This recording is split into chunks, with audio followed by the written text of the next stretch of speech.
storm signals sa Visayas habang pumapasok po sa Philippine Area of Responsibility o PAR ang bagyo.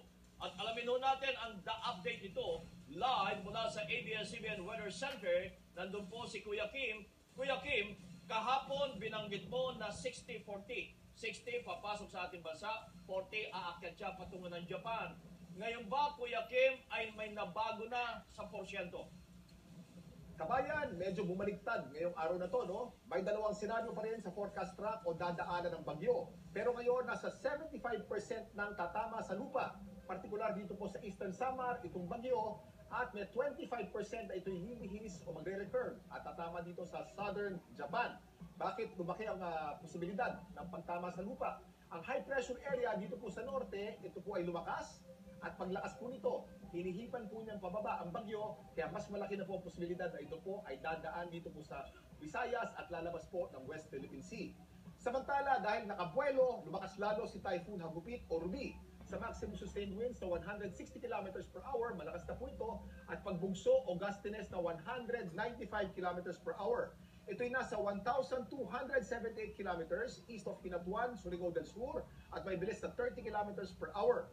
Dahil malayo pa at may buwelo, inaasang lalakas pa ang bagyo bago pumasok sa Philippine Area of Responsibility bukas ng umaga. Ito naman ang forecast track ng ilang foreign weather agencies. Ito po ang sa Japan Meteorological Agency. Makikita po natin westwards o pakanluran po itong bagyo at ito po ay tatama sa lupa at dadaan dito po sa Eastern Visayas. At silipin naman natin ang susunod na foreign weather agency natin. Ito naman po sa Hong Kong. Hong Kong Observatory.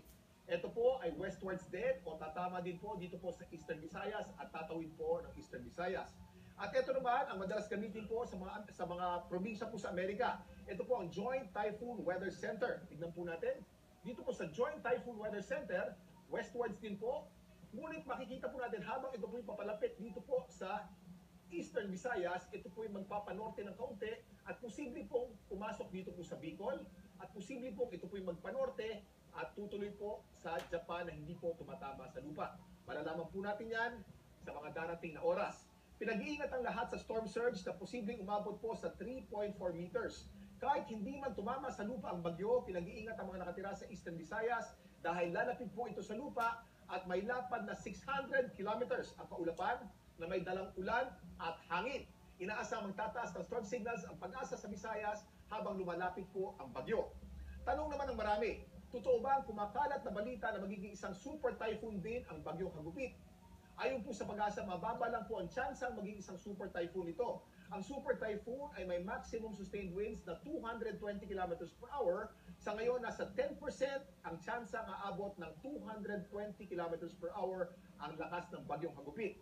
Sa ngayon, nakataas naman ang gale warning sa seaboards ng Northern Luzon at Eastern seaboards ng Central Luzon. Asahan ng 3.4 hanggang 4.5 metro na taas na mga alon. Ito naman ang satellite image natin upang alamin ang mga lugar na uulanin bukas. Ito po si Bagyong Hagupit. Papangalanan Ruby po ito. Pagpasok po nito bukas. Ngunit dahil malayo pa, makikita po natin bukas po manakanak ang pag-ulan lamang dito sa Luzon.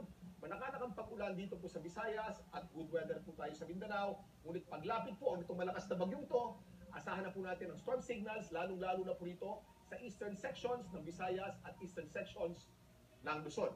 Balik sa iyo, kabayan. So,